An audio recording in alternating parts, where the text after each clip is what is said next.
Hello, I'm Al Fry, and in the following presentation you're going to be exposed to some little-known and long-hidden truths concerning the origin of the Bible stories. And at first, this may not coincide with what you've been taught, and it may cause a little consternation. Do not be upset, however. It is not our intention to degrade the value of the Bible. And if you will continue on, I think you'll be delighted at the new and useful information that you encounter here. The Bible does contain a great deal of inspired truths, or it would not have survived this long and inspired so many to a better set of ethics. The Bible was assembled by humans, however, and it's not reasonable to assume this was done in perfection. Humans are not perfect. And in this work you'll be exposed to many new concepts that can widen your perspectives and help you go past the usual limitations of fundamentalism. Well, the Bibles of the world all contain a great deal of truth. And truth consists of doctrines of both free choice and domination mixed together. It is you who must decide which set of values you must live by. The values of a vengeful, eye for an eye philosophy, or the values of a golden rule and a grant each other choice philosophy. And since the Garden of Eden, we've all had choice, and it can be your choice to continue on toward more understanding and awareness at this point. Well, to understand where the ancients got many of their myths, it's important to have a little background in what constitutes matter and where our intelligence came from. At the heart of all material things, we have a non-physical, non-material atom structure, which holds this material atom structure together in the material form that we have. And in the case of life forms, we have a spiritual prototype residing in the seed or egg. Well, this non-material atom structure carries itself over in the egg, and the species knowledge is accumulated and kept in this egg knowledge assembly. In all animal forms, this knowledge is in perfection. The animal carries a perfect instinct knowledge to function in its particular environment, and they cannot function like other animals or humans, as in this picture. In the case of we humans, or species Homo sapien, there's a problem. Now, thousands of years ago, our species was contaminated with an intelligence outside of our species. And ever since this time, we've lived in chaos and confusion. Our species' instincts have been continually overridden with a new and imperfect mind component. Now, this vacillating mind input has created constant uncertainty and a very slow attrition of knowledge through painful trial and error.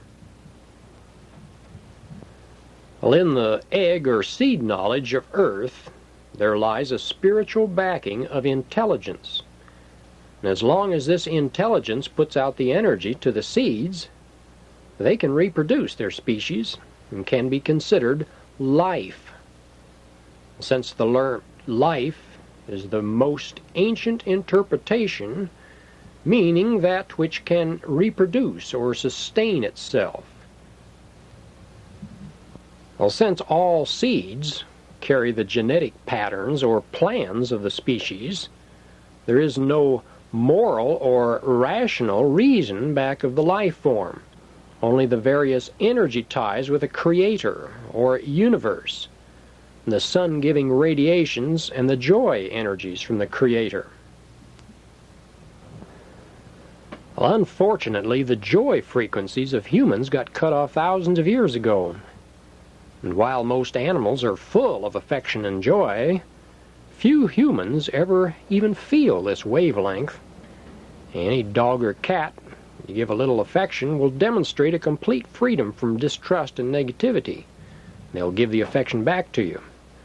We humans carry by total reciprocation of affection and often joy. Well, through this negative mind usage, very few humans are full emotionally.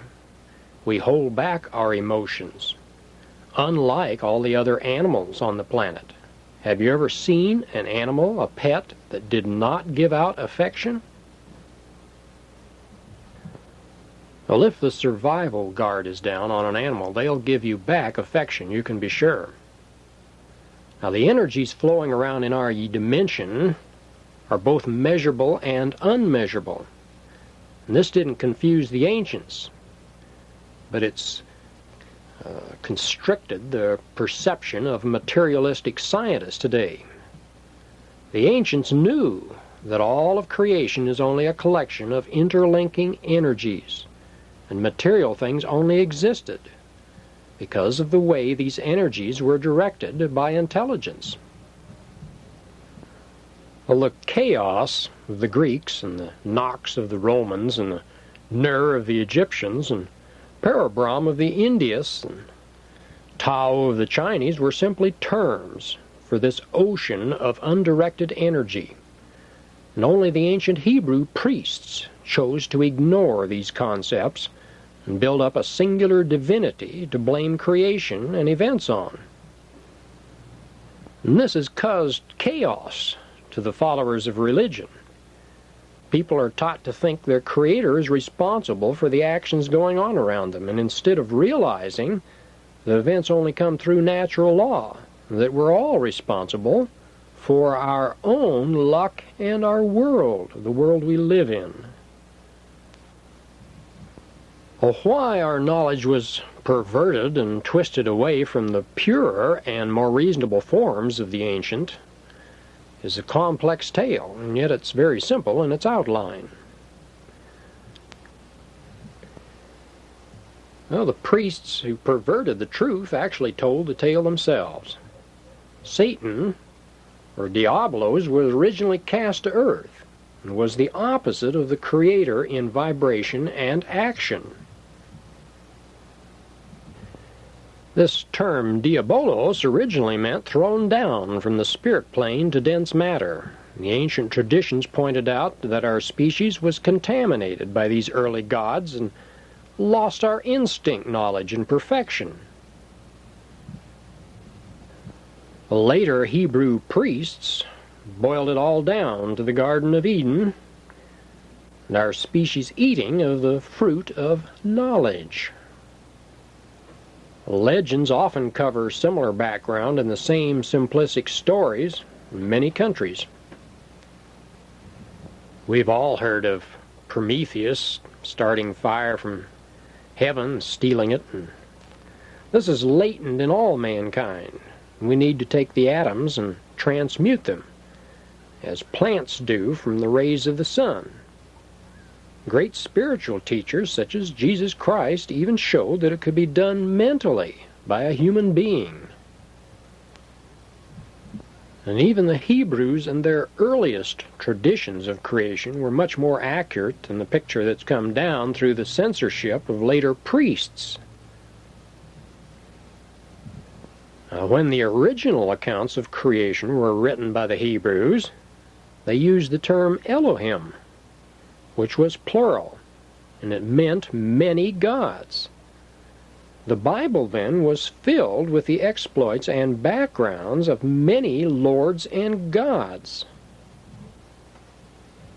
The term Genesis was a derivative of gene, or the germ of life, and it implied generation and growth, not something out of nothing as the priests implied. In the priests' Genesis, they tell a simple story for a simple following and leave out most of the causation facts. They mention nothing of the many gods sent here from the war in heaven told by John the Revelator, or the millions of years it took for the light to be seen on earth, or for the spiritual non-material firmament atoms to form together to form the material land. Well, in most of the biblical writings of the world, the stages or energy forms between non-material and material are called water, or the seas. Well, with this hidden key that we used from the ancient Egyptian and Atlantean writings, there are many deeper creation truths exposed. Troubled water, for example, indicated some of the emotional love or creative energy that was cut off. Well, the Hebrew account of the plants and life forms coming from the seeds or archetype energies within their forms is done by a singular creator. A later creation of a higher non-animal man species is done by a plural creator, the Elohim, coming itself from the term Alheim, meaning a council of gods. Well, the term Eden comes from Gan Eden, a term for Mesopotamia, and for Mesopotamia is the term for middle land, or that middle ground between darkness and light, that area that we humans are evolving ourselves in, to learn self-control and ethics, the hard way, I might add. It was not a particular physical area as much as a realm that our species was struggling and evolving in. Well, in later Genesis, we find that our planet originally was a living form herself, and her blood, or the water, did not rain down on her body, but rose to the surface and covered all plant life as a mist from the earth. The protective canopy that protected our environment was eventually lost, and the later higher Van Allen radiation belt went into place as a substitute. Now, the subject of the Earth's canopy is covered in dozens of little-known books, and even a periodical in the 1980s, and it's just too lengthy here to go into. But it is enough to remember that Earth's climate and radiation is very much different now than it once was.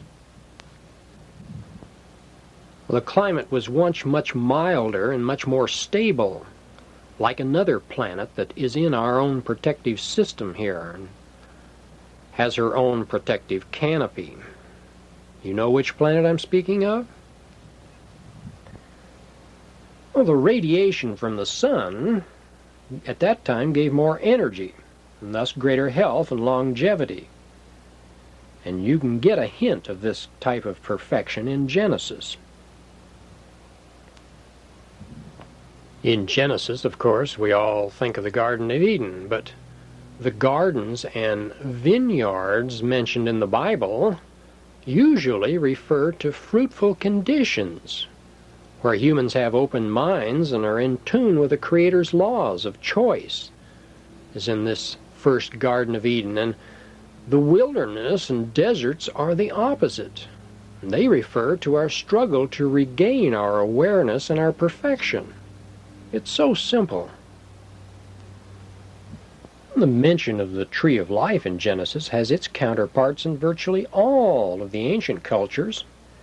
The Hindus, for example, have the Ashvata tree, with its roots gaining nourishment from the Creator's energy, and the 7 branches symbolizing the 7 planes or veils, the veils that we must pass through to gain our immortality or godhood status. The trees generally symbolize the Creator's life force, which is, of course, tapping energy or the Creator's energy and producing fruit. And the rivers flowing into Eden are not indicating material rivers, but the pison, or atoms, breaking forth in rapid motion to allow us to reach our perfection by using their water. Remember the rivers? Well, Gihon translates breaking forth, and Hiddekel translates rapid motion, and Euphrates translates fruitful. And most of the other cultures of the early eras had similar sacred rivers in their traditions. In some biblical references, it frequently signified the life force stream, an inner chi energy which persons could tap to work non-material into material, or work miracles if you go a step further. Well, the word Adam comes from much older cultures than the Hebrews. One Hindu work 2,000 years older than the Hebrew Bible gives an account almost identical to the Hebrew version and called the life principle Adama. Chaldean and Babylonian accounts, dating before this Hebrew version, also give similar accounts with similar Adams. The one thing the Hebrews did corrupt was the account of woman coming from the man's rib. And in a day and culture where men were masters, we can use a little logic to see how this scenario crept in. In many ancient cultures, like Egypt, the symbol of the Creator was a snake. And even our Mayas in South America had the usual 7 energies of the Creator symbolized with a multi-headed serpent. Well, originally, as we pointed out, there was no need for the life forms on this earth to delve into these questions of why and how, or even make choices of any kind. In the original paradise, all animals, including our own Homo sapiens species, were functioning in perfection, on instinct, and oblivious to all higher intelligence, thoughts, and actions. And then many of the ancient records tell us that there was a chance occurrence that upset our blissful lifestyle and brought change. Somewhere in the universe, there were beings who broke away from the Creator's laws of choice, and they were rounded up and banished to this planet Earth. Our little garden planet then became a dumping ground for high-level intelligence exiles. And our Homo sapien body became the preferred vehicle for these non-material intelligence to enter into. Virtually all of the ancient cultures tell of this invasion or event. And virtually all of the rebels, so to speak, were eventually lost in this material world by accepting their reflection as themselves. This is what the records tell you, as far as you go back. Well, tradition and most of the really ancient histories tell us that these lesser gods actually lost their knowledge of there even being a supreme creator. They came to think of themselves as the creators themselves, and the princes of this world. Well, whether accepted as fact or as an allegory, the goals are similar. Our species is now struggling along with an alien technological intelligence that is not a part of our original knowledge. By trial and error, our species is learning to blend in this knowledge with all the other former knowledges of an animal nature. Our bodies have a knowledge of agriculture, food gathering, and enjoyment. Yet the new alien mind circuits are always pushing us toward technology and ignoring our bodies and our desires. Naturally, this creates chaos and conflict until we learn enough to balance these mind-oriented thoughts and get each of our inner components an equal share of time and experiencing. With many of the body's energy seeds or prototypes now linked to a higher and alien intelligence, our species will remain in a chaotic learning condition until the lost perfection is regained. Well, this story is given in a simple allegory in the Genesis chapter of the Bible, as we mentioned, and Adam is warned that if he becomes too engrossed in pure materialism and technology, the body will self-destruct eventually and die. Well, Satan, representing the exiled and alien intelligence, is continually hooked into the human brain. And the thoughts are continually coming in with a preference toward materialistic and materialism and technology, the alien knowledges. And this alien mind action occurs when any Aborigines pure tribe interbreeds with European stock nowadays. Has for thousands of years now.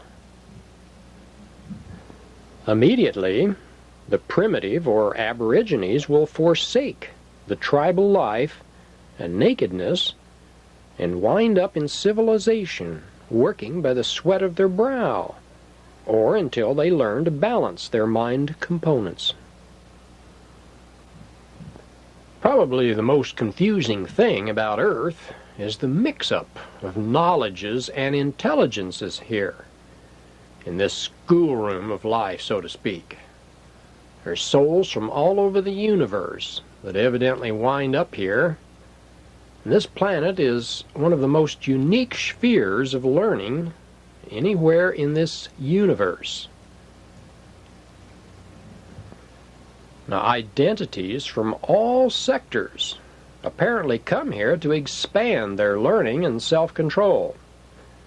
And as Eliphas Levi, the great mystic, once said, the angels aspire to become men, for the perfect man, the man-God, is above even angels.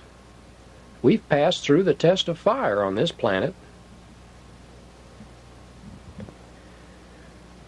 It's the Greek Pandora's box of chaotic experiences here that leads to our learning experience and eventual balance on this material plane.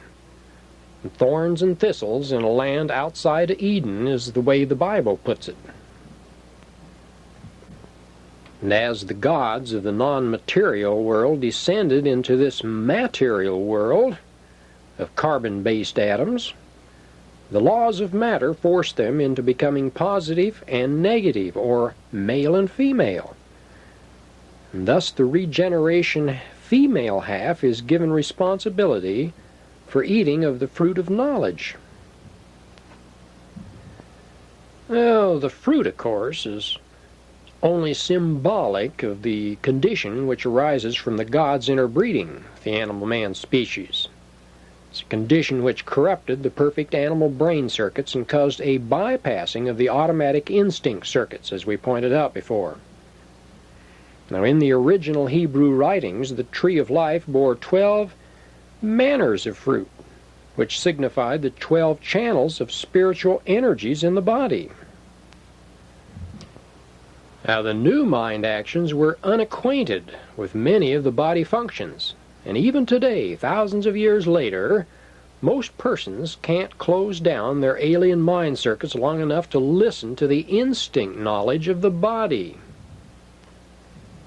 A good example is in the sensation of junk food and ice cream and such. It's usually flashing in our memory patterns continually and influencing us beyond any natural hunger and cravings that we have from the body.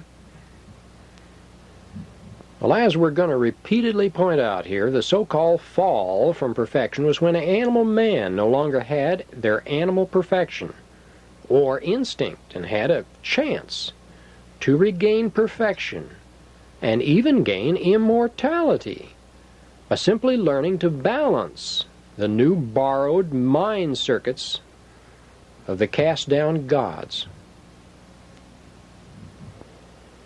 'Twas necessary, though, that we learn self-control and ethics, and to grant each other persons choice before we could graduate from our schooling and be allowed into or back into the universe again.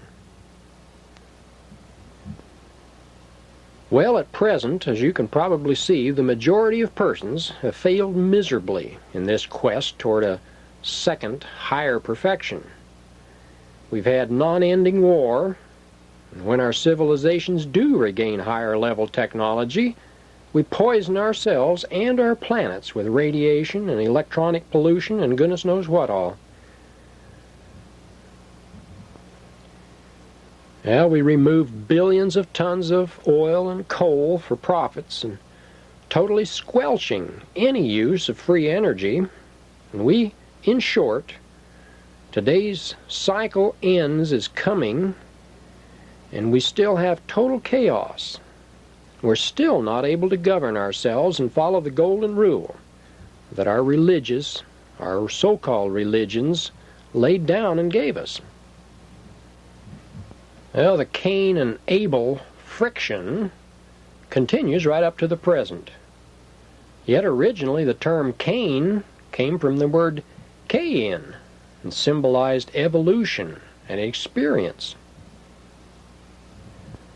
Well, this evolution was eventually destroyed by the house of spirit falling on him, as in the case of Samson. Now, the materialism of our present technological society is the so-called mark of Cain. The third son of Adam was Seth. This came from the term Set, the original Egyptian god of materialism. And like Abraham, or Abram, the original word merely had an H added to it by the priests who altered the original stories. And then in the book of Enoch, it tells us Noah becoming the savior of the race during the deluge. And the deluge is to be caused by adultery between divine and mortal beings. The accepted scriptures then continue with the building of a 500-foot ark to save humanity. Well, we know better. Or at least we know better when we look at what these early ancient records and stories are trying to tell us. And when we see that the natural perfection of the earth was destroyed at the time of the gods interbreeding with our race. And then we can understand the adultery parable. We see that the mantle hanging over our perfection planet was lifted by a change in our atomic structure. And the altered atoms ascended into what we call the Van Allen radiation belt, and the alteration brought on a new cleansing action. And instead of being regenerated by pure solar radiation, our Earth was suddenly cut off from the full spectrum of the sun and had to be periodically rejuvenated by floods.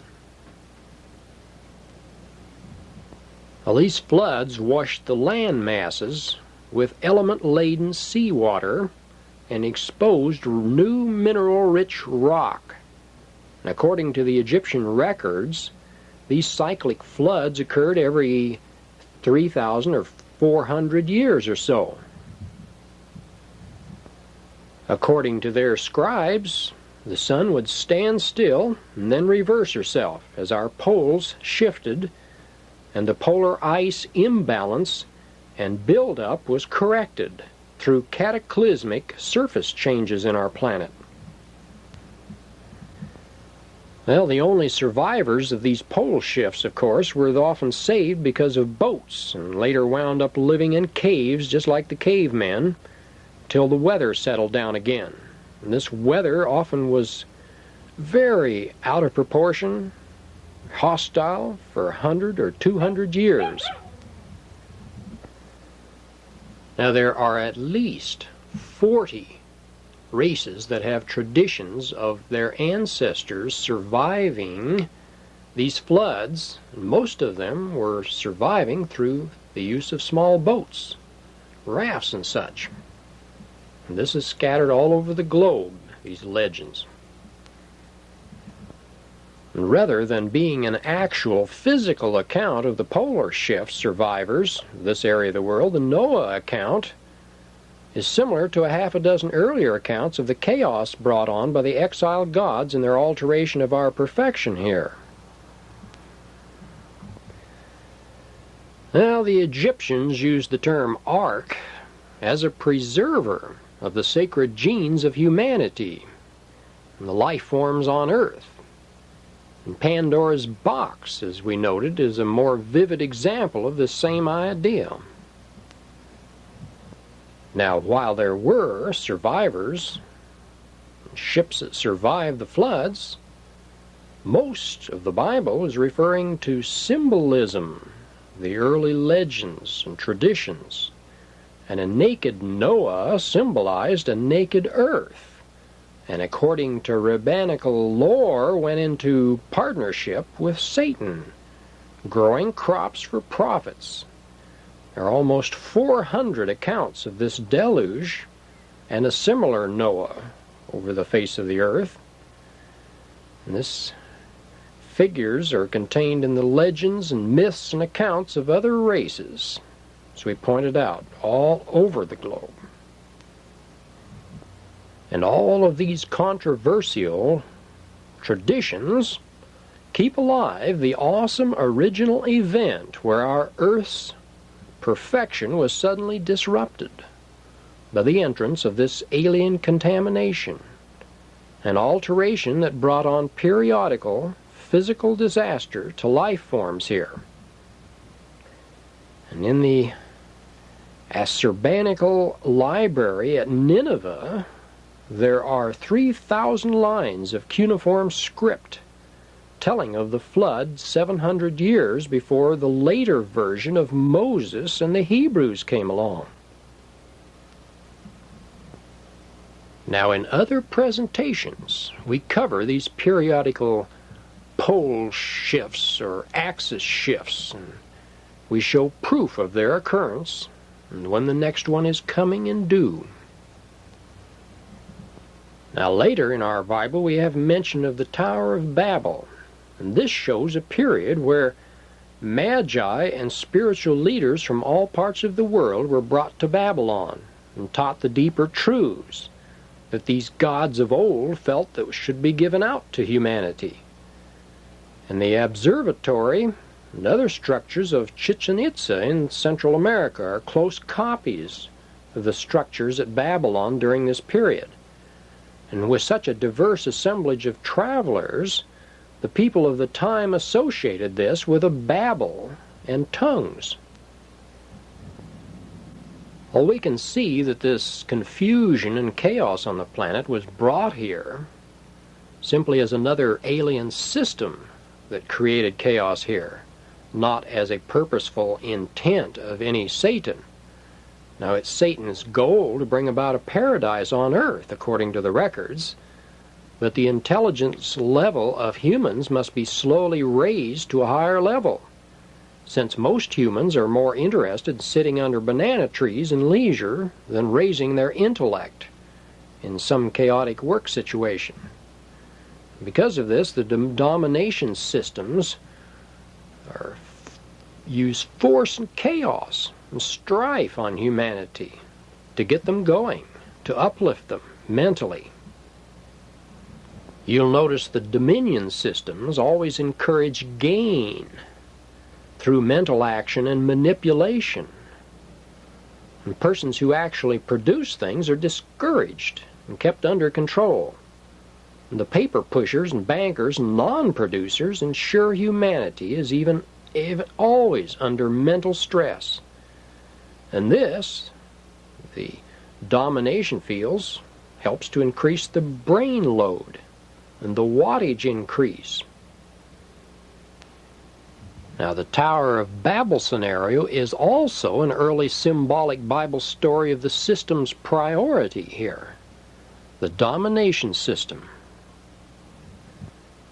Well, as the Jewish priests borrowed from the earlier stories of other cultures, there was a blending of truth and fiction and symbolism, which is difficult to sort out in detail, yet very simple in principle.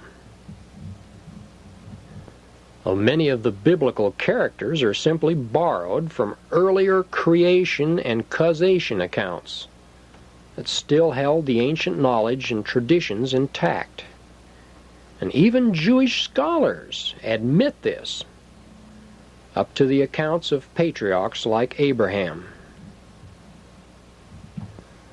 Well, Abraham came from Ur of the Chaldees, which translated means he came from the place of demons, which was Chaldee. The Ur or Ur term is the same as the light of Lucifer, and Abram is driven from his Eden to become the racial father of the Jews. Well, also according to the old accounts, the scriptures, Melchizedek is the positive principle or personification of choice and good, greater in stature and purity than Abraham. Well, the little-known secret or fact here is that the Jews carry the DNA genetic patterns much heavier of the dominion systems, this alien intelligence that Satan so-called and the alien technological intelligences brought here. They carry it in a purer form than any other race. They even continue to keep this DNA lineage pure. In Zechariah 12:3 it says, "I will make Jerusalem a stone of burden for all of the people." Well, by manipulating and perpetuating the same old dominion gods and their dominion systems, it's easier for the manipulators of the world to hold the followers of the world in check and under mental control. And in view of who and what rules much of the world and the finances today, it should prove an incentive to change these baseless beliefs.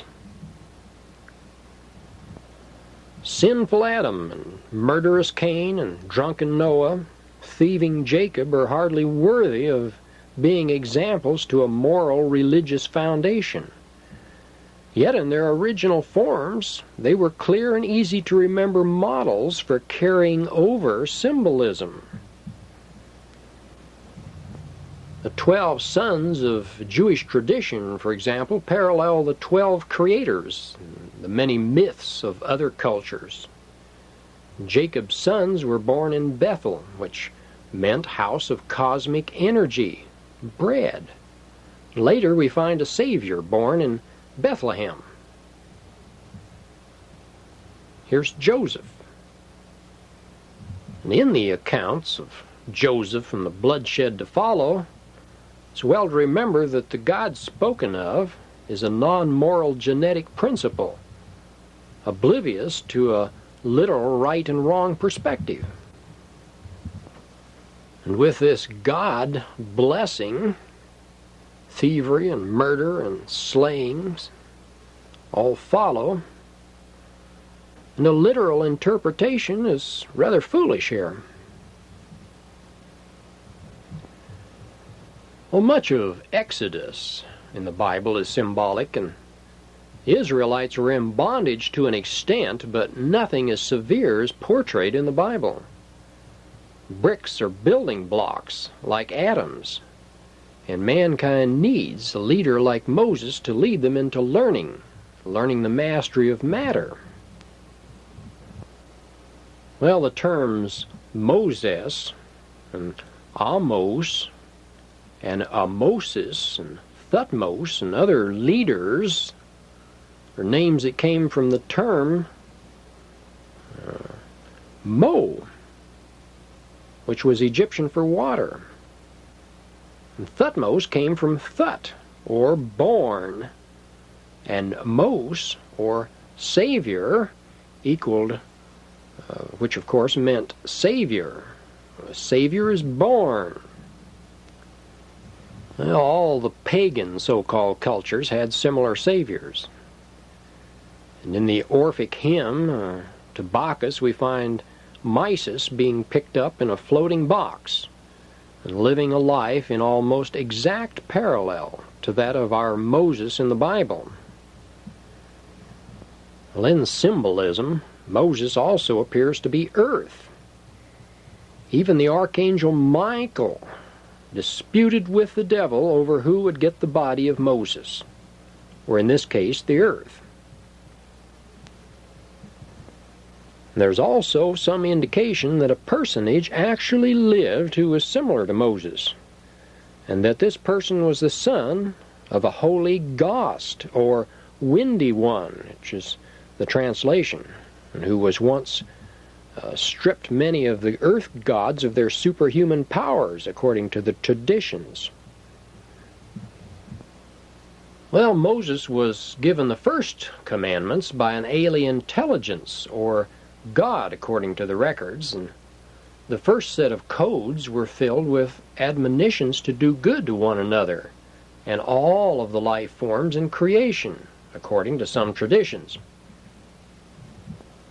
Well, after viewing his undisciplined followers, Moses evidently had a change of heart and decided such codes of affection would never hold his people together well enough. He broke up the first commandments then and went back to make up a harsher and more strict second set. And these were based on the tribal laws of his father-in-law, Jethro. Now, certain early Jewish manuscripts show these early origins, and many of the more detailed civil laws can be found in the Egyptian stele of Hammurabi, made up about 600 years early. And 6 of the 10 commandments can be found in the Egyptians' Oath of Clearance. The stele of Hammurabi, remember, was made up 600 years earlier. Now, this particular stele of the Babylonian Code of Laws was supposedly given to the king by one of the early gods of the planet. Jethro was eventually called on to help Moses set up the more complex tribal codes and laws.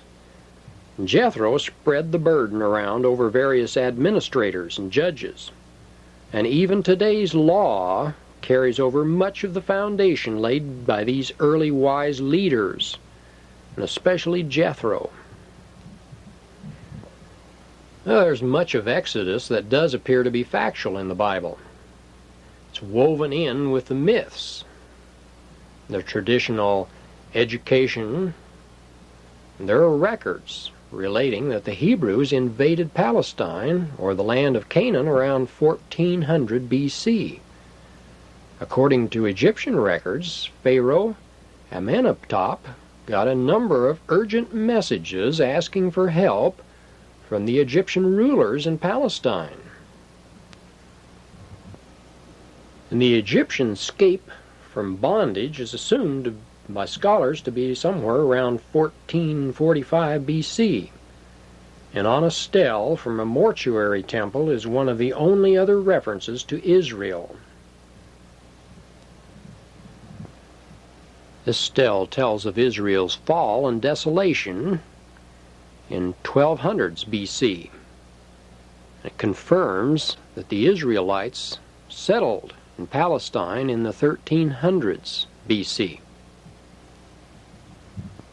Well, in symbolism, Moses is the creative power of earth, and his brother Aaron, the genetic consciousness of earth. Aaron, translated, means to conceive. And the serpent-like rod of Moses worked the same types of miracles as Apollo's arrows, if you remember.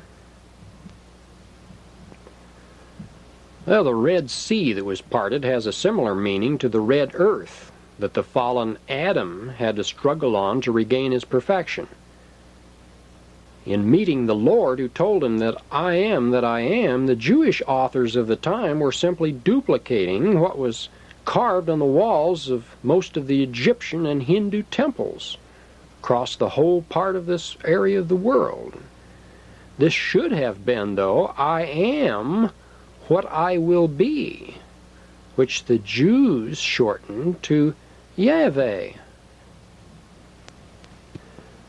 Well, in recreating the many earlier creation stories, the Jewish priests and writers used the things around them in weaving new stories, and the plagues of Egypt were allegories about the formation of the ancient earth.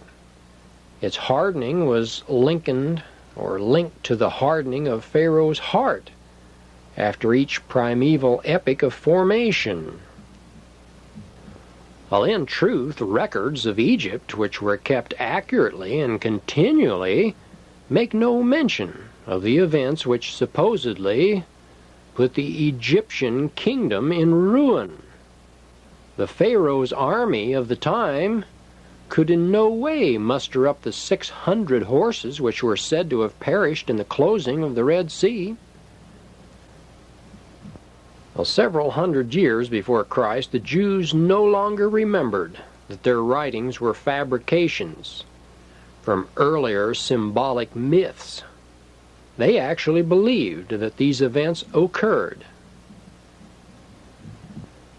And if you'll turn to the more ancient myths, you'll find Mount Olympus in Greece and Mount Meru in India are only 2 of a dozen high regions where the gods dwelt, according to many of these earlier records. The Egyptians probably had the most accurate account of creation, and our evolution was marked at the turning point by the term Sinai in Egypt, or in the Egyptian. Distorted, this was the Jewish Sinai Peninsula. According to one of the truly great historians of this world, which was Spengler, it was long after the exile period that the Jewish priests put together the concepts of the tablets of law coming from Mount Sinai and many other Old Testament stories. Well, in the ancient legends of the evolution of matter and man, there are usually temples and wealth, symbolizing the creative force of our Creator. And it was this meaning that the Hebrews' tabernacle and wealth referred to. The original band of refugees were virtually destitute, and there was no literal way they could have suddenly had all the wealth that it attributed to them. The temple and the gold would have cost over $2 million as it was put together in today's market of gold.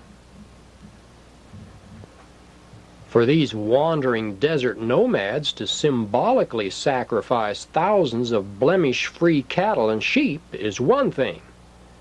To literally do it is quite another, and it was well beyond any literal meaning. Well, in the account of Jericho, we find a rehash of building organic forms and energy from the destruction of matter. Researchers have found that actual city of Jericho was so tiny that it could have been put in a present city block. Well, as in most of these mythical accounts, this Battle of Jericho is only another hint that we humans must learn to control our passions. All material and earthly walls of matter can succumb to a joining of mental energies and self-control. Awesome power to move matter is available, and by giving up the usual chaotic domination patterns, the domination rulers, their cities of suppression and toil, can be overthrown and rebuilt in beauty. Well, passing over Joshua and further accounts of humanity in the wilderness of uncontrolled emotions, we come to Judges and its mythology. If you think of it, you'll probably find that Samson is a rerun of Genesis. the planetary barren mother promised a son by an angel of the Lord would be reasonably accurate if the word son, S-O-N, were recognized as S-U-N. And out of the dead carcass of the Leo lion he slays comes the evolutionary life on Earth, or the beehive in symbology. Well, the term Delilah comes from Lila, meaning darkness, and the D meaning door, showing that she is like Eve, symbolize the purity of the spirit and first intelligence, being destroyed by matter. In earlier myths, the hair was the 7 strands, or 7 vibrational levels. As the sun, S-U-N, loses these, it's altered and captured as a material creation. And the same is true of the non-material gods who were banished here and became enmeshed and ensnared in matter. Is it beginning to make sense? Well, in many cases, it was some of these gods under the leadership of Satan who invented many of these myths to keep the truth alive through controversy. And only through controversy do truths survive on this planet. Well, many so-called Christians are completely closed-minded, of course, and they will not look at earlier records and see what existed and why. And Christians who research Samson are often surprised to find out that the Siamese had an exact duplicate of Samson, Samana, who saved them by pulling down the pillars of a temple on their enemies. And the later Greeks also had a Samson and Delilah legend, which came from the pre-Hebrew sources. Well, Belshazzar was made a king, the Jewish writers, and yet records of the period show he was only a regent for Nabonidus. And much of Daniel is written in Aramaic, which was not adopted by Jews until centuries after these incidents were supposed to have occurred. Over and over, the old mythical gods like Jacob, Joshua, Moses, and David demonstrate they are without principle and ethics, and yet the Jewish priests wrote down their exploits and lumped most of the lesser gods the title of one god, or Jehovah. These priests flattered their selfish, greedy, cruel gods to build up their own image and power. They didn't even correctly piece together the old myths and traditions they borrowed from. Well, in India, for example, is the Mahabharata, a book of poetry dating from around 500 BC, and it tells the original story of Sheba, which means the 7 planes of matter. The biblical book of Revelation also dwells on the 7 veils, or candlesticks, which we mentioned earlier. Well, the original stories of Samson and Samuel and Saul and Solomon all spring from earlier Egyptian and Indian stories having to do with the solar influences, or Sol, S-O-L, meaning sun, and Om representing the creative spirit. Egyptians were well aware of the creation and scenario and had very detailed representations for all of this creation, and in a second series we'll go into the exact details. Well, in this work we'll point out more discrepancies. For instance, Solomon's Great Temple has been found to be less than 125 feet long. As an archaeological structure, it would hardly take 7 years to build, unless the 7 years were symbolizing the 7 days of creation. Well, early illustrators exaggerated the proportions, as in this example. By way of contrast, we might consider Nagkon Wat in Cambodia, which is huge and has 100,000 carved figures showing what the earthly gods and subjects actually did in ancient times. Well, the archaeologists often tell the story. Solomon's Navy Yard was once excavated and was equally disappointing. His riches, the 666 talents, was a symbol of the planet. And Ophir is a derivative of Ophis, meaning Satan, the material ruler of the world. Well, in the Egyptian book called The Wisdom of Amenemhotep of 1000 BC, we find the original story of Solomon, without all the later errors and fabrications. Most of the better historians also get the picture. According to the great historian Myers and Kingford, the Hebrews were rather backward and never contributed anything new at all to the culture of their time. They copied virtually all of their architecture, sciences, and writings from earlier cultures like Babylonia. And later we shall see where the original knowledges actually came from. Well, unfortunately, some of the modern fraternities are equally misled in their understanding of ancient Hebrew symbolism.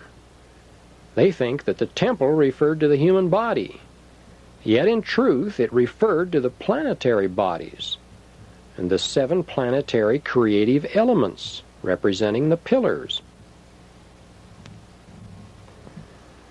Well, the Tower of Babel, whether it's one of the old ones or the new ones, are continually held up by the continual ignorance and intolerance and selfishness of humanity.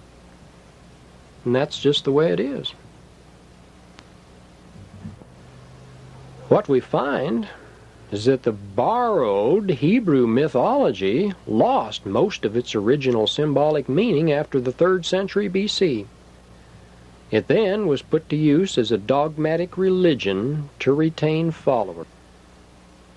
Well, in school we're taught that the ancients worshipped idols, and here's a group of so-called idols from Egypt and Greece, and of course, this is rubbish once you look into it, because each of these was a very well-designed symbol for what it represented. In the secret teachings of Jesus, we go into this somewhat further, especially in certain areas like the grasshopper, which you see at the right, which is the only insect that puts forth a spittle or a juice representing water from its mouth, and you can almost figure this out yourself. And each one of these had a significance. In many of the original myths, the 4 beasts or 4 spokes of the creative wheel were symbols of the evolving life principles, and they were later transferred to the creatures in the various Hebrew stories, like the animals in Ezekiel's vision. Now, the church used Michael, Gabriel, Raphael, and Uriel originally. This was later turned into Matthew, Mark, Luke, and John by the priests. And Hitler's swastika, we might add, was an updated version of this old original creative principle symbol. Well, Jonah and Job were probably borrowed from Arabic and Babylonian traditions, and even the Jewish Talmud tells us that Job was an allegory. Job is the child of divinity, if you remember, and is stripped of all he possesses. And later he regains his faith. And this is a nice tale to tell ignorant humans who want persons of authority to follow, to have faith in them. couple of thousand years of chaos and bloodshed have shown us the fruits of this path.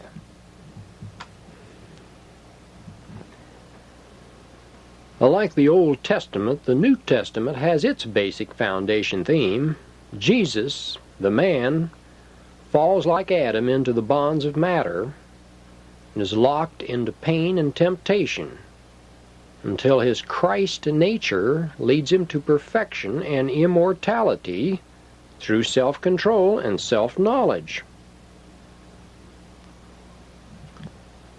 St. Augustine, the founder of Christian theology, observed that Christianity originally sprang from the knowledge held by the ancients, and virtually all of the Bible was simply a reweaving of the older knowledges and traditions. The occult cosmology, which preceded and led to Luke, Mark, and Matthew, was very ancient and later destroyed and twisted, according to very early historians like Eusebius. Many of the present historians feel that the New Testament was written by Gnostic Jews who tried to present Christ as an ideal and moral figurehead for their race. Well, ironically, they later rejected the literal figure of the Savior and today deny the very personage their forefathers created. Now, this isn't to imply there was no Jesus. There's no doubt that several spiritual teachers existed during the period that would have fitted into the natural mold for the Jesus that was written about. There are several scattered documents that indicate one Jesus got his training at a Gnostic monastery near the Dead Sea. Well, the very early Christians who were aware that most Christian teachings sprang from earlier and more symbolic writings were repudiated and persecuted by the 2nd century. One great spiritual teacher of the time, known as Vikata in India, spent time in Egypt, Tibet, and India before returning to his homeland around Palestine. And one thing is for certain, whomever the Romans accepted as the Jesus of the Bible was a very special person. The hard-bitten, realistic Romans changed their calendar in his honor, and they were not easy people to impress. Well, Jesus and his teachings were quickly distorted by everyone from Paul to priests of the later church. And Jesus, for example, said he went to show a way unto eternal life, not that he died to save anybody. He pointed out that most men hear only with a physical ear, and the others closed off from hearing the indwelling soul's spiritual knowledge. And to make the low things high and the crooked things straight, as he put it, he knew that we must tap this inner soul knowledge and follow its higher ethics. And he pointed out that the original male and female soul split only on falling into this material world. And the kingdom of heaven was within, he said repeatedly. And people who learn to totally relax their various inner components can know joy in a heaven on earth. A heaven on earth, as he pointed out in his Lord's Prayer. Now, there are some traditions telling of secret names and such that Jesus used when teaching his inner disciples. And such a name was Abramentho.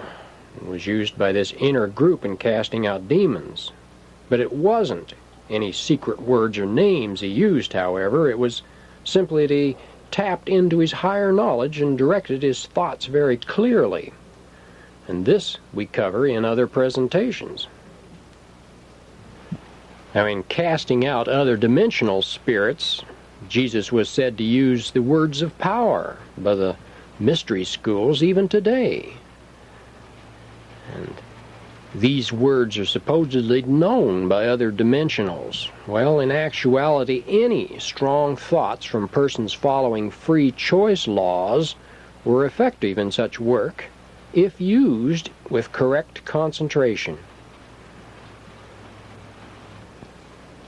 And why it's necessary to become balanced and cut off certain mind components to tap this spiritual soul knowledge is also a subject that's too long to cover here and covered elsewhere. Well, in the recent Nag Hammadi, or Dead Sea Scrolls, there are a number of new writings attributed to Christ, and along with the Apocalypse, give a little deeper insights into the general views of Christ. With a couple of million manuscripts destroyed in Alexandria alone, there's reason to believe that there was a great deal of material around at one time for the Hebrews to borrow from and expand on. The only reasonably accepted source of a historical Jesus is in the Jewish Antiquities book of Josephus. And unfortunately, many historians feel that the comments here on Christ were added later by Christians. Plutarch and Pliny and Tacitus and Epictetus and Porphyry and other philosophers and historians around shortly after Christ knew nothing about his existence, only the existence of the Christ or Christian sects.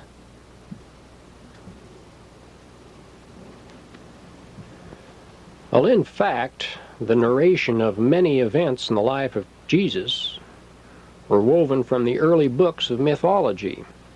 Yet there were living examples of the period who gave out enough teachings to reinforce the foundation principles and make them valid.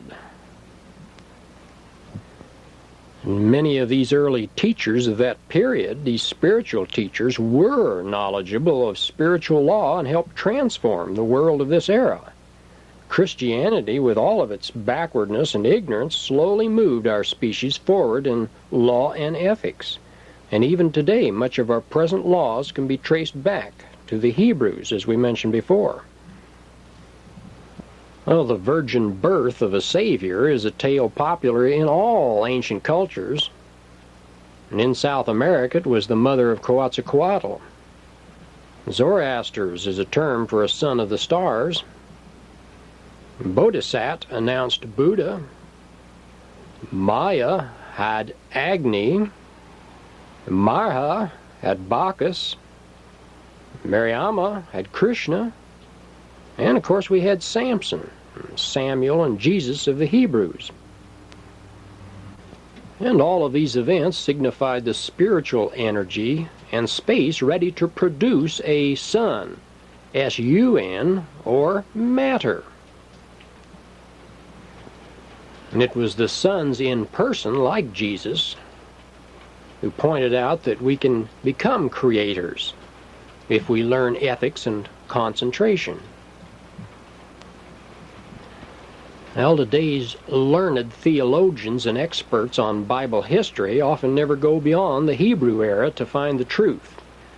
They shun and have contempt for the immoral gods of Greece or more ancient times, but actually follow the same myths themselves, only cloaked in different garments.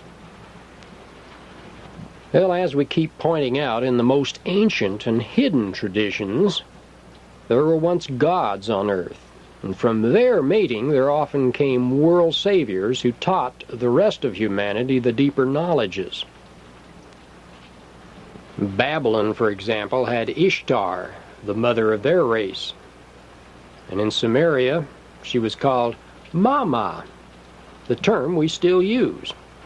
And in Greece, the goddess Aphrodite and Hermes were creators of the new species. Well, in Egypt, the first goddess was Mut. Later, the soul of Mut came back as Isis, the mate of Horus, the prototype of Jesus. Immaculate Isis, the records state.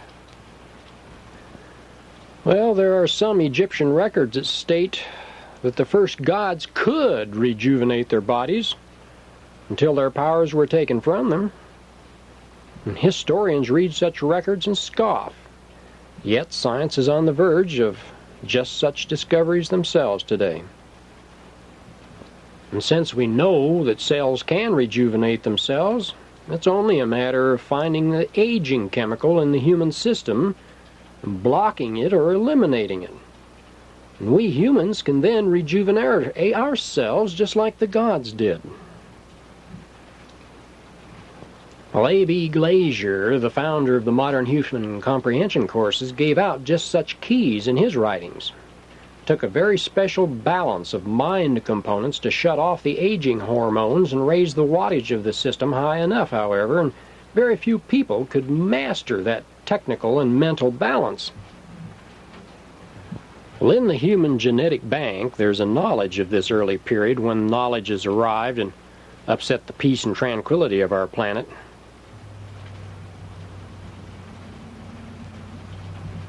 And it's our inner DNA tapes that carry over such awareness and give us a desire to accept and venerate the gods and saviors of our time. People are still demanding popes and kings and governments and gods. They carry over this propensity from the ancient times. Well, Jesus, Mary, and Joseph have replaced the Father, Son, and Holy Ghost to many worshipers, and according to the Bible in Matthew, the child produced by Mary was Emmanuel. And Emmanuel, in its original form, meant God is with us. The original Hebrew word for virgin was Alma, which meant young woman. Well, original works tell of Christ and a dozen other saviors being born in a cave in the wilderness, and many later countries portray the nativity scene taking place in a cave. And according to many ancient texts, the Magi who attended after Christ's birth were also present at the birth of Confucius and Krishna and Osiris and other mythological personages. And when Isis was fleeing with the divine Horus, he was the earliest counterpart of Mary fleeing with Joseph to Egypt. And the story of Joseph can be recognized as a counterpart of similar Egyptian traditions. Well, the Bible is full of baptisms. And the origin is originally from the fact that the human needed release from mind control of these ancient gods. Water grounded out the over-control or brainwashing.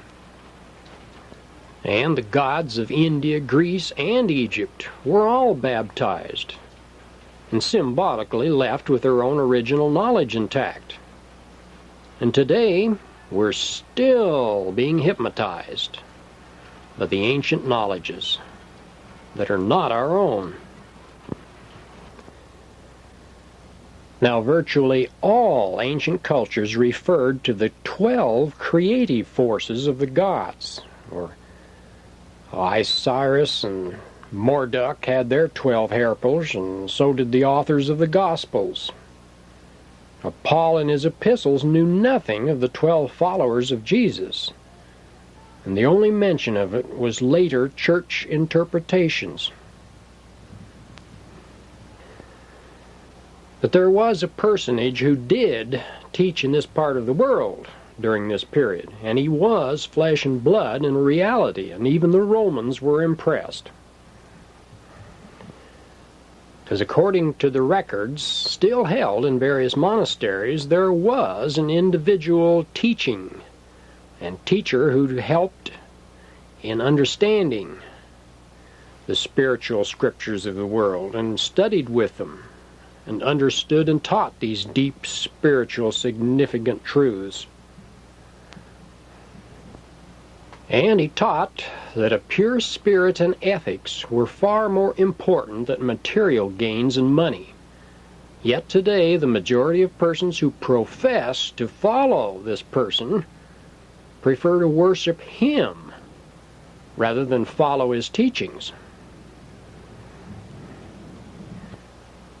They spend most of their lives in the marketplace, chasing money and remaining materialistic. Well, as we pointed out before, according to the Egyptian mythology, thousands of years before Christ, Horus went to Beth Anu to raise his father. And the sisters were Mary and Myrte, and their brother was El-Azar-Us. Beth Anu meant house of God. And in India, Krishna raises a young girl from the dead and performs a number of actions which were duplicated in the later biblical stories and fabrications. Well, in the original crucifixion symbology, Osiris was mourned by Mary and Myrte. Babylonian versions had Ishtar crucified, buried, and mourned. And in all, there were 16 saviors of various countries who were hung on a cross and died. Even our Mexican neighbors below us have traditions of Quetzalcoatl dying on a cross. Well, what all this originally symbolized was the entrapment of the other dimensional spirit forms of the gods in the material world of this planet, the material, exotic, material atoms, trapped.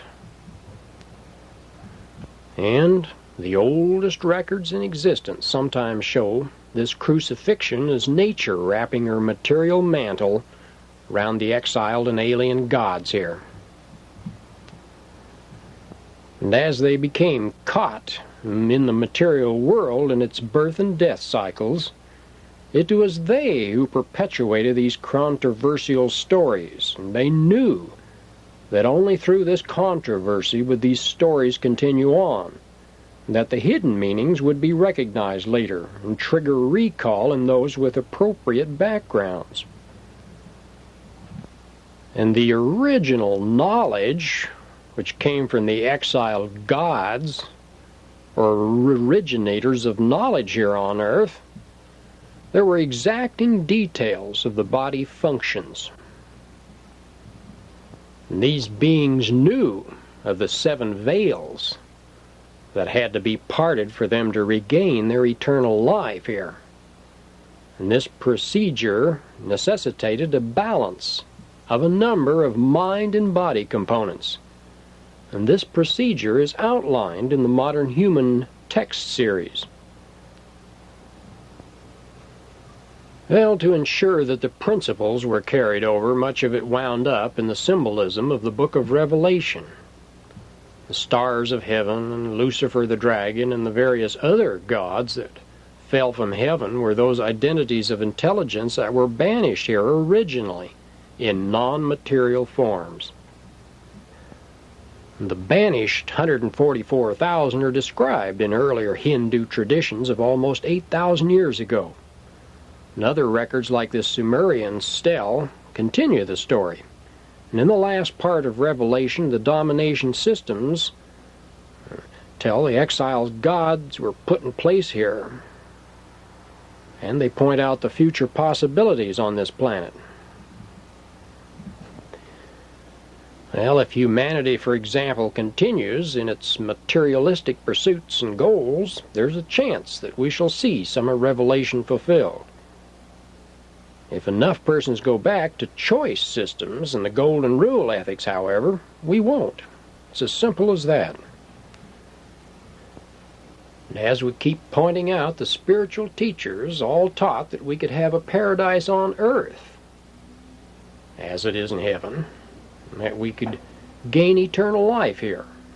And they pointed out that only by granting choice and following the free choice laws, the golden rules, so to speak, could we graduate to higher levels. By self-control and action, they said we could use mind over matter eventually, as they did. Well, unfortunately, the priests who followed all these great teachers founded religions on them and twisted their teachings around. And as long as men put money in the priests' donation plates, they can teach their followers that there will someday be a better life if only they will believe. Well, belief has killed millions of persons and was not condoned by Christ or other leaders, spiritual leaders. They taught that we should know ourselves and act in knowledge, not belief. Well, by their fruits ye shall know them, the Bible points out. Yet if we go back 700 years and run through the history of Christianity, it's one of the most unsuccessful of all beliefs and systems in bringing about a better world here. There are over 3 million humans died in the futile Christian crusades, and 10 million died during the Inquisition period, and 14 million were slain in Christian wars of the 19th century, and another 30 million were slain in recent Christian ethics war of this 20th century of ours. Well, up to the 19th century, the violence and moral decadence among Christians and Christian nations was disgusting most of the time, to say the least. In the vast knowledge of the early exiles to Earth, there was an understanding of how our material universe worked. They didn't have complex theories. They knew. Satan and his followers, so to speak, were some of the most intelligent identities in the universe. And when they got trapped in matter here, they made sure that at least some of this knowledge was carried over and preserved. And since the Atlantean civilization was the most advanced on Earth at their arrival, they made this their headquarters for the most part until it sank. Ancient Greek and Egyptian records show that Asia Minor and Greece and Turkey and Terrania were settled before Egypt, and eventually Egypt was settled when one of the lesser gods, Thoth, left his angry leader, King Kronos, in Atlantis. Well, the Egyptians began careful records of all events from the earliest time. Such as Suchus, the Egyptian historian, told the Greek historian Solon that his people were naive concerning history, and he told him that there had been several floods, and they were only a childlike remnant of the original race from the motherland. And this was from Jewett Critias Translated. Well, much of the Bible is made up of tales which were duplications of earlier stories designed to preserve the ancient knowledges of creation. An open-minded person can easily find such truths in many, many writings all over the world, from the great temples to the stels to papyruses. Sumeria has been thought by historians to be the birthplace of humanity, but the very legends of the Sumerians themselves tell of their civilization and knowledge as being brought from a land across the sea. Virtually all of the civilized people of the world have legends of these visitors coming to teach them the arts of culture. And historians, of course, like to scoff at most traditions like this, but time after time the ancient stories and documents have turned out to be true. An example is the Iliad of Homer. It was fantasy until the topless towers of Ilium were exposed, and Minos was a myth until Knossos was excavated by and covered there in Crete. Well, the gods did know what they were doing. In the original translations of chapter 6 and 5 and 1 or 2 of Genesis should have stated the sons of gods mated with earth women. And in the New English Bible translation, the correct God to gods is made. Well, the original languages of the exiles were carried over as what we loosely know as the High German language today. This is a scientific language that differs from ordinary German, and it's still used by scientists and professionals in Germany. It was carried over from much ancient, more ancient origins. And Hebrew, and the many other languages which came into use after the Tower of Babel scenario, are quite different and mixed, and were given by various leaders and gods of the time under their kingdoms. And this dissension between the gods is quite well known and quite well depicted in the ancient cultures. And Hesiod's Theogony describes the dissension and the destruction of their first empires and how survivors spread over the rest of the planet with their different languages. And as we mentioned earlier, Tower of Babel was kind of a rerun of this early problem, when many of the persons coming from the various parts of the planet had problems in understanding each other. The Great Babel. At one time, the Book of Enoch was in both the Christian and the Jewish Bibles, and because much of the rest of the Bibles were taken from it, and the fact that it refuted some of the church's doctrines, it was eventually taken out of the later collections. And Enoch is considered far older than the Mosaic account of Genesis. And it describes how the sons of gods mated with the daughters of men and later taught our races the pleasures and sins of culture. And Enoch tells of the flood, and like 40 other survivor accounts that I have in my collection, escaped like Noah in our Bible.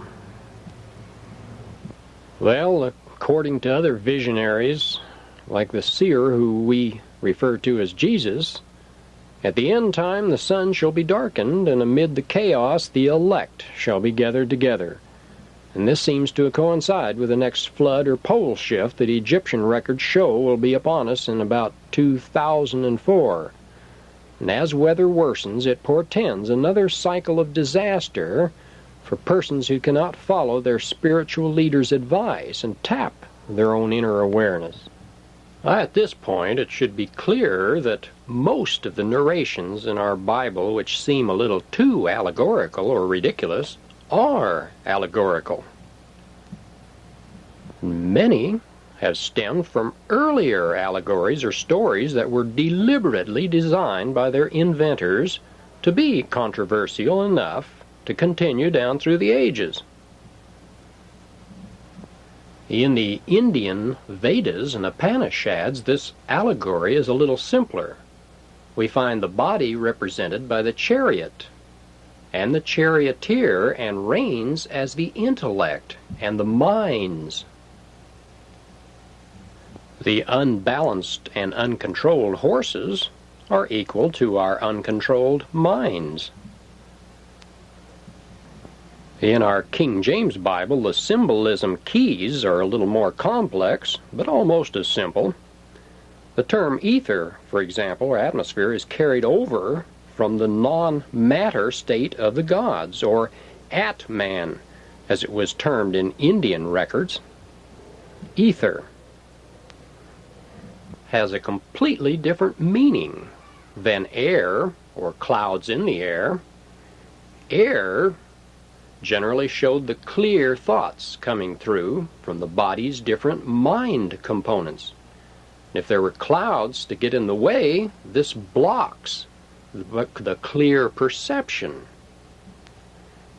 Well, angels often came out of the obscuring cloud formations, indicating our potentials when we clear away our blocks to clear perception.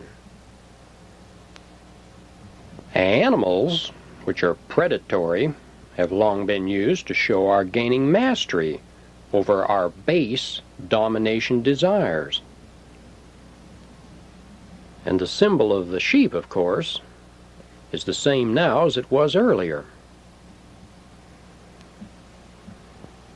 Now, it's upon the altars or the higher self and body that we can sacrifice our sheep, like weaknesses or other animalistic desires. The molten gold calf indicated a subservience to materialism and show.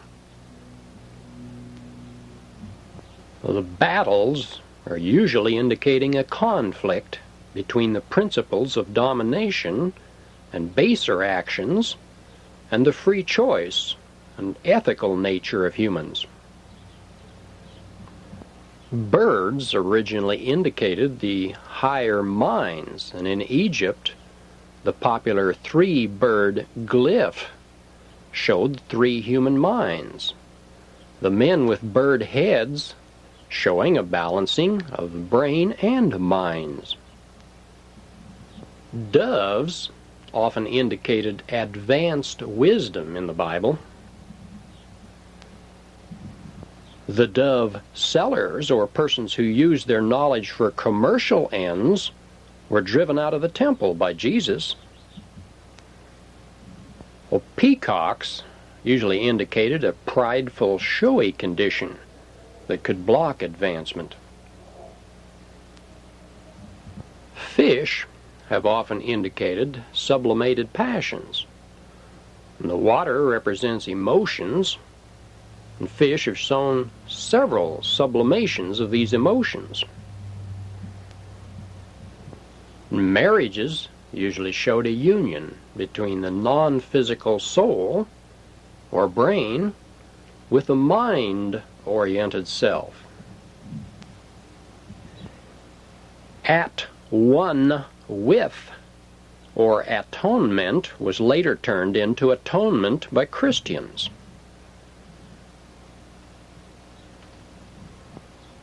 And nativities referred to the opening of new cycles or phases. The nativity of Jesus paved the way for persons to overcome the limitations of death and matter. By around the year 2000, this cycle will be over. We'll either have our paradise, or we will have destroyed ourselves and flunked a training of this cycle. If we fail, we'll go into a period of darkness and night, because night or blindness has always had a very clear meaning. Pillars of fire and such simply show a flow from the creative force or soul. Moses, you remember, was guided by such a pillar of fire. And that the bird at the head of this particular pillar indicates that the intuitional or creative knowledge came from the higher soul source. The Egyptians had a symbol for all the human mind, body, and creative force components. And today our learned scholars and Bible historians seem to ignore such clear origins. The veils represent a mental block, and each of the 7 veils must be lifted by balancing the mind and brain action before the higher marriage state can occur. Well, A.B. Glazier's Modern Human Comprehension texts have illustrations showing how these 7 veils may be passed for a transformation and working so-called miracles. After about 1/5 of our lives spent in some state-sanctioned school program, it's often very difficult for many persons to think for themselves and discover the truth that's all around us. The dominion or domination systems in power on earth are kept alive by ignorance and dissension Most persons really don't want the responsibility of finding their own answers and being self-sufficient physically and mentally. In the past, education was usually different than today. Now, if the state offers to take responsibility, fine. We can send off our children to get a state education. No problem. We often realize that there are shortcomings to this, but this is the easy way. Let's not rock the boat. We may get punished. Well, in the past, this kind of thinking usually brought on subjugation in the end. And if the state or a leader tells us a lie supported by so-called experts or Holy Scripture, we fall right in line and accept it as the gospel. And today's chaos has changed little from the chaos of yesterday's centuries, and the heads of today's Christians are still accepting the dogmas of priests who had no virtually understanding at all of the biblical allegories. And they usually insist on unquestioning obedience and acceptance of literal meanings, with the same type of punishment and damnation threats. Well, but now we should be getting a little of the true picture in this area. Well, we humans really don't need to be sheep, and after a desire for the truths, we can next put in a little mental order or prayer for more of our inner knowledge, the know thyself knowledge that Jesus and other biblical carriers constantly spoke of. And why hasn't this knowledge been brought out before? Well, it has. Truth has always been available to persons willing to track it down. Well, the problem has always been that truth has never been popular, and the dominion systems lose control when truth prevails, and for thousands of years now, there have been mystery schools and secret fraternities and orders who have taught many of these hidden meanings of the Scriptures. In the time of Jesus, there were a number of sanctuaries that still held the truth. The Book of Enoch, for example, was found in the Dead Sea Scrolls at Qumran. And there are at least a dozen phrases used by Christ in the Bible that are almost identical to phrases in the earlier Book of Enoch that was available at that time. Jesus told the temple priests that he did not come to destroy the law and prophets' work. And over he spoke of the wicked, which in Enoch meant the fallen angels of the rebellion or watchers that we spoke of before. Well, the Book of Enoch gives far more detail on the issues of the exiles. It tells that these watchers will be bound to earth and act as evil spirits, corrupting and oppressing mankind. It says that they will fight among themselves till the number of corpses is beyond count. And it's full of the aspects of judgment on the watchers and their dominion system. And the New Testament is filled with passages that allude to this end-time judgment of the watchers and their offsprings. And it's felt that much of the New Testament came from Enoch. We also know that many of the theologians, historians, and church fathers around shortly after Christ were aware of Enoch because they mention the fact. The writers Justin and Lactantius, Tatian, Tertullian, and many other church fathers relied on the Enoch texts until the church had a change of heart and censored them and burned all the Enoch manuscripts that they could locate. Well, it's probably little wonder, because what Enoch tells us in a nutshell is that the exiles will corrupt the planet until the final judgment. They'll continually shed blood in their wars and have no remorse or peace of mind. And with their other dimensional giants aiding them, they can feed on the work and energy of those who they suck into their systems, according to Enoch. And as we watch the corrupt, chaotic world around us, it should be quite clear that these early texts saw pretty clearly into the truth. And things have changed very little in the last 10,000 years. And the wealth and the food of the world is still in the hands of cunning master manipulators. And it seems that only the garments and faces have changed much. And who are these manipulators today? According to a number of researchers, the original exiles were placed on all of the continents and promptly put the Homo sapiens species to work building the pyramids and temples that we see around the earth today. And today, they're the persons who carry over the same souls or DNA components. Well, according to the ancient records, the exile leaders found our species unable to understand technology or hold higher level knowledge in our limited brain pan. So they decided on a long-range plan to improve our species. They set up dominion systems that would force us into constant striving and mental advancement. They set up monetary systems that ensured they would always remain in control. And at this point in time, they feel that they're about ready to become free of Earth and soon colonize other planets and contaminate them with our system here.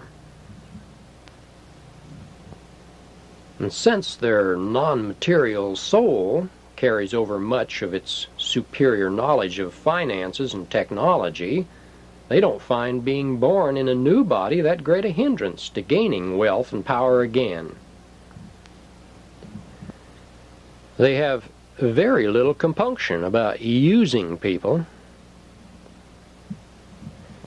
and without the usual ethics, they can totally use, manipulate, and abuse the average person on this planet.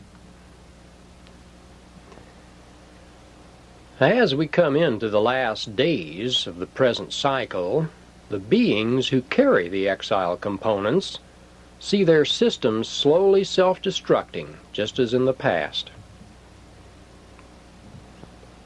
And this has caused them to push the space program in all haste, hoping that by the time the total chaos comes, they'll be off this planet or deep within underground survival complexes. Well, in the Bible it tells of this. It says that in Micah 7:17, "For thou hast said in thine heart, I will ascend into heaven, and I will exalt my throne above the stars of God. Yet shalt thou be brought down unto hell." And they'll probably even be forced from their underground fortifications. Micah 7:17. Read it. What actually seemed to happen when the watchers of Enoch, or the exiles of the war in heaven, were put here was that they were carefully monitored and watched. The wardens or parole officers of our planet use the same craft that once took Enoch and Ezekiel for a ride. For reasons that are obvious, this is a hard concept to accept for rational, school-educated humans. Well, many of these different alien craft closely monitor all of our major space shots and war moves and even genetic research. They constantly test animals to see that we don't go too far in corrupting and confounding the original genetic species here. Well, the mating of the gods with the daughters of men apparently created enough chaos, and it simply won't be allowed to happen to other species on this planet. And this alien monitoring and animal mutilation has been occurring ever since our governments encouraged genetic experiments. The examples of alien craft abducting animals and humans for genetic study is covered up, and it's covered in other presentations of ours. As we come to these latter days, the close of these latter days, the book of Revelation will either become a reality or it can be overridden by the choice and free will of humanity. Freedom has always come only to organized people who worked together to get freedom and to keep it. The civilized people of the world are once again giving up their freedoms, though, for government leaders who take some of their responsibilities away. And the few persons able to escape the coming chaos must learn to use their higher level components in the same way that Jesus and others did. You might recall that in the Bible, Jesus literally disappeared before one angry crowd outside Jerusalem. Well, how a human being learns to work these so-called miracles is a subject covered in A.B. Glazier's Modern Human Texts, which came out in the mid-70s, and they showed that the three human minds all generated electrical current. And if the normal wattage of 5 to 7 watts of energy a day could be tripled, the human could perform awesome feats of matter manipulation mentally. And there have been some of the Eastern mystics and miracle workers, so-called, who were put on EKG machines. And they proved that this could be done. Glazier showed how it could be done without years of training. So what do the Bibles say about the future? Well, since time only exists on this physical plane, persons who can send their non-material or non-material components into the other dimensions can often get a time-free view of the future. And these persons have usually been called prophets if they were on the right side of the religions or regimes in power. And if they were not, they were often destroyed as witches and such. So our Bible has a number of prophetic sections mixed in with symbolism and history. And the events of our time are mentioned repeatedly, and our American nation is pinpointed very often as a land of the eagle. The eagle being the symbol of the God of the true Israel. Exodus 19, Deuteronomy 32, Isaiah 40, Jeremiah 48 and 49, Revelation 12 mention the eagle. And Ezekiel 38 and 39 mentions Magog, which in Greek meant anti-Christian party. And the Hebrew word originally translated guard. It meant prison. So Magog, the communist empire, has imprisoned a vast part of the world. It's to eventually attack Israel or United States and North American people. And this is a map showing concentration camps and psychiatric prisons in Russia today. The Bible points to North Americans being the true Israel in a number of places. One, by mentioning the mountains of Israel, which has always been laid and been waste. and where the people dwelt safely in this land, unlike completely the Palestine area. It says that we're an unwalled nation without bars or gates, in the land of cattle and goods. And this does not typify Palestine at all. And we have been an unwalled nation with unwalled villages since the beginning. According to the 39th chapter of Ezekiel, the communists or Gog will attack North America, being Israel, but natural catastrophes will decimate their huge armies. And it'll take 7 months just to mop up their destroyed armies in this situation. And why will this take place? Well, over and over the prophets point out that we North Americans will turn from the laws of the Creator and will be punished for our short-sighted actions. Now, the laws of the one Creator are simple. If we break the golden rule and the laws of granting choice to others, we as individuals or as a nation will get a taste of our own medicine. And eventually, the U.S. will survive and be spared because we're one of the most generous, free choice following natures and nations. So will we change in time to offset this prophecy? Well, as a majority, we've failed to be responsible for ourselves and allowed our nation and Constitution become weakened and eroded, as we said before.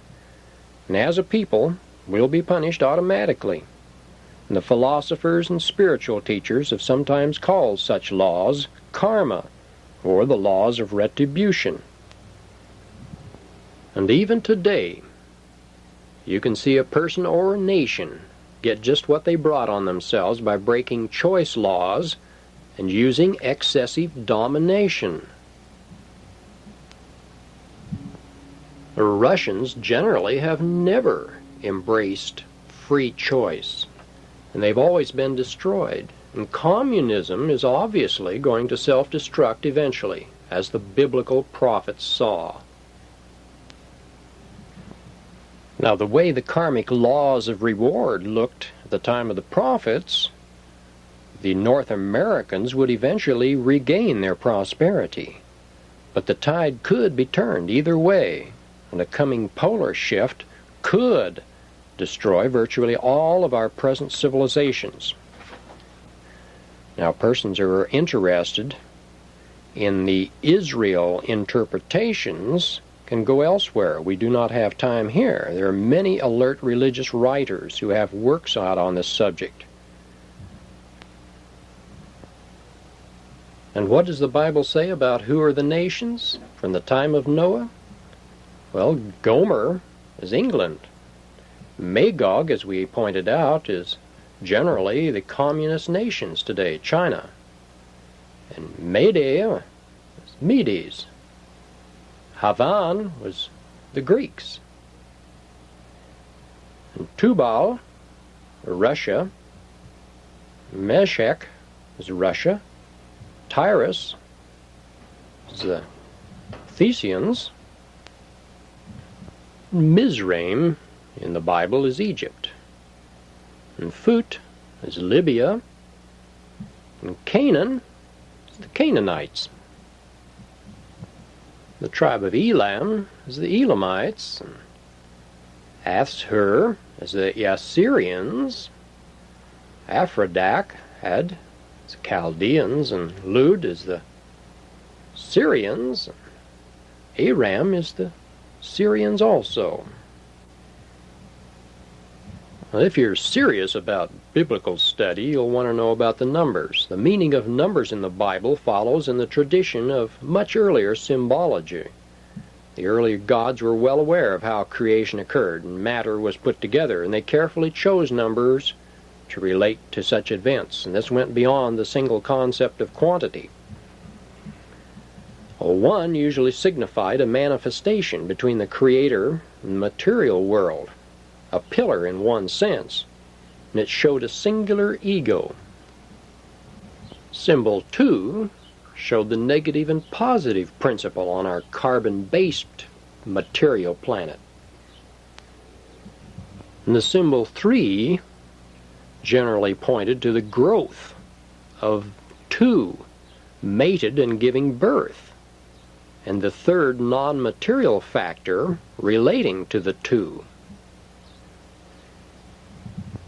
4 often indicated a 3 gaining the technological intelligence base and going on into logic, discrimination, and mind reason.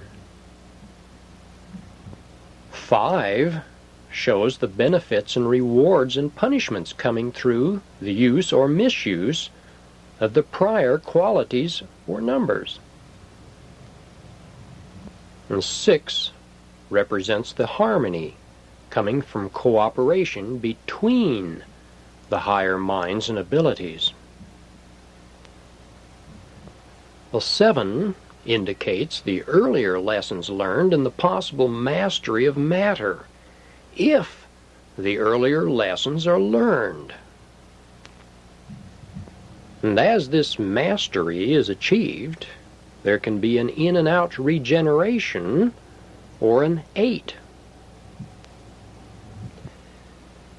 Now, this 8 is a rhythm that can eradicate or end an entrapment in matter and systems in general. 9 is the symbol of regeneration, or extending out again with knowledge of the eternal laws. The number 10 symbolizes the marriage of the world of matter and spirit, or a blending for perfection. And 10 contains the 0, which stands for infinity and the original factor in all things. Now, the whole universe is made up of rings of energy, and the world we live in is made up of such rings of energy touching together to perform and form matter. Now, at this point, I should point out that there's a widespread confusion on Earth as to just what constitutes good and evil. Much of the symbolism that you've learned of here has been given out before by mystery schools and secret orders since the dawn of history, or the advent of what we can call the exile contamination. The thing that has never been taught is the fact that there are generally the real and counterfeit mixed together in all of the writings and teachings and symbolism. The term real is a term for the original uncontaminated knowledge of self, or the one creator. The reflection being a term for the exile's counterfeit knowledge, using domination as a base. Learning to differentiate between real and counterfeit is tricky, but it's very simple. Just listen. Writers or teachers give themselves away by mentioning domination terms. A dominion or domination terms are usually meant to build up fear in a person unless they adjust to the domination system. And examples are, you must do this or follow us to gain that. Typically to go to heaven or someplace, or whatever. Now, the reflection system has a lofty goal of desiring a paradise on earth, but it's a paradise run with rules, regulations, and leaders. Virtually all of the cults and religions today, as they're set up, usually have a leader. Someone who is going to take the responsibility off the backs of the congregation. And this is domination. And anyone working under this is under a domination system. Now ask yourself, if you belong to a group who must you follow? If you follow any individual besides yourself and your own knowledge, then you are under a dominion system. Because a free choice system will never tell an individual they must do anything. And the free choice system is from the Creator. And the Creator never tells us we must do anything. The gods of the Bible were gods of this earth, and we know who the prince of this earth is. Persons can either comprehend that the golden rule and self-control is the only workable system under the Creator's law, or they must go back into more cycles to learn such a lesson the hard way, firsthand. Well, at this point, you'll either get indignant and have all kinds of negative mind-oriented thoughts pouring into your head, or you'll begin to see the hidden truth that we've been pointing out here. As far as understanding the symbology we've covered, let's see if you can interpret what the story of Jonah was about. Jonah, you recall, was 3 days and nights in the belly of the whale. And the ship referred to the body, and the sea, the emotions, and the fish, the sublimated passions, all of which showed that the human was learning to control himself by balancing his components in mental nature. Wasn't that simple? And in the future, remember to recognize the systems that would dominate and control your thinking, to fill in details that it'd be nice to hear from you, and to send you details on further presentations in this area. This is Al Fry. So long, and it's been nice. Watch yourself.